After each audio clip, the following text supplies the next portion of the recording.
हां, वेदिका तू सांग, जीविकानं काय काय केलं?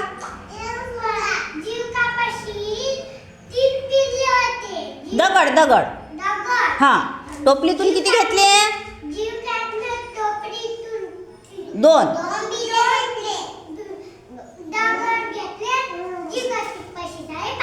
छान, बरोबर उत्तर. मानवी तू सांग, जीविकाकडे किती दगड होते? दगड दगड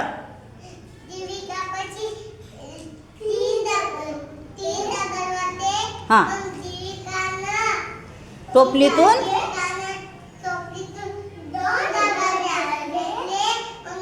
जीविकाजवळ बरोबर बरोबर आहे का रे? पहा, आता मी सांगतो, जीविकाजवळ 3 दगड होते. जीविकानं टोपलीतून 2 दगड घेतले, तर जीविकाकडे किती दगड झाले? पहा, छान, टाळी वाजवा तिला.